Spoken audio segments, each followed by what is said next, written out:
Hey everybody, this is John from Models by John Michael. If y'all could go ahead and subscribe to the YouTube channel, that would be awesome. The other thing you can do is follow me on Facebook and Instagram and check out the content that I got posted there.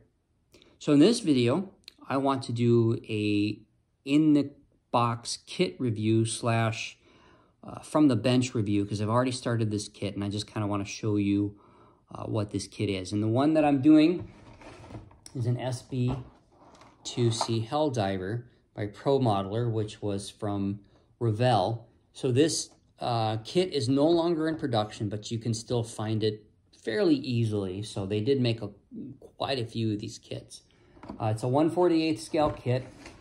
It is fairly parts heavy especially for a Revell kit.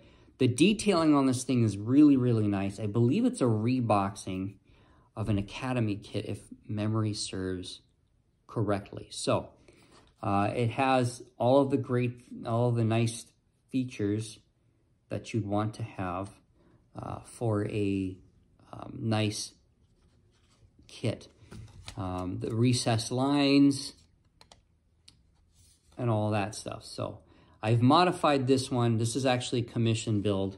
So this has a part on here called the turtle deck, which actually folds down into the plane a little lower here so that the rear gunner, because this has a rear gunner position, can shoot out of the plane more easily. But otherwise, the back part of that turtle deck actually comes up around here. So it'd be in the way of the gunner. So the customer wanted this to be folded in, so I've had to modify that. So, but it's a fairly large aircraft when it'll all be said and done. So this, as it sits right now, is probably 8 inches, maybe 8.5 inches long, roughly. So then you figure you get to put the engine cowling on there with the propeller, and then the wingspan of this thing is going to be fairly wide as well.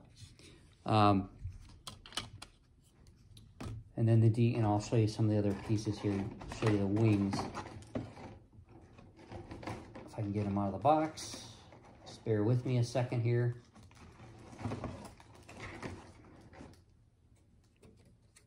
Here we go. There are the wings on here.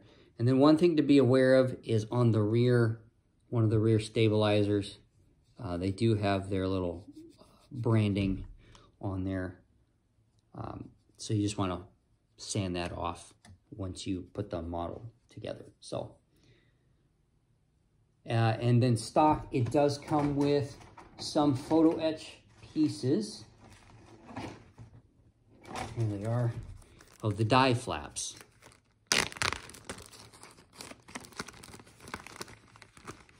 And I'll show you what those look like. So right here are your die flaps, and this is actually for the engine, and then some smaller bits and pieces for other parts of the aircraft. So, so for a Revell kit to come with photo etch parts, it's actually pretty nice to see that for their Pro model line anyway. So pretty nice. And then of course here are the stock decals. I bought this off of, or I picked it. This is from eBay, so it wasn't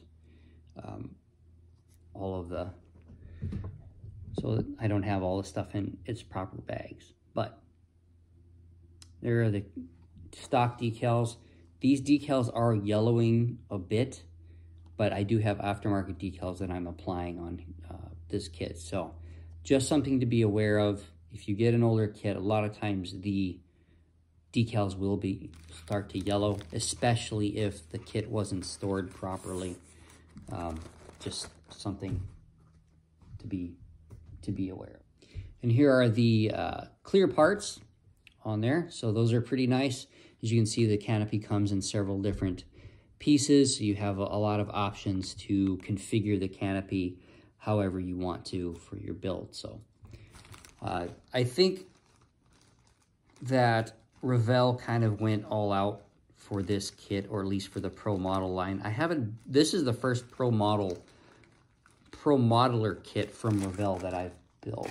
So I don't know that that's the standard for these kits or not, but they're pretty nice. So internal detail for the cockpit is decent, not the best that I've ever seen. And then here's the instruction manual.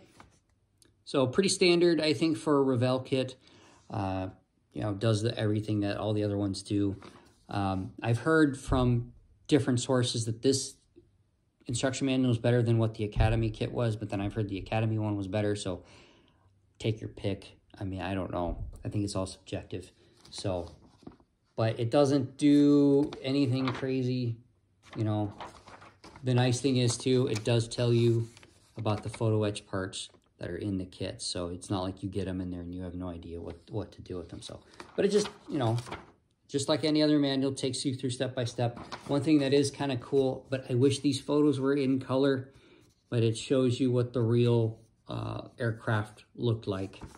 As far as I know, there is only one of these aircraft still in existence flying today. I think the rest are museum pieces or probably sitting in a graveyard somewhere. So photos of these are mostly going to be from the one existing aircraft that is currently flying. I think with the, what is it, the Texas Commemorative Air Force, I think, somewhere around there, or Missouri. It's one of those two that has it. So very nice aircraft, very, you know, so you can find lots of reference photos.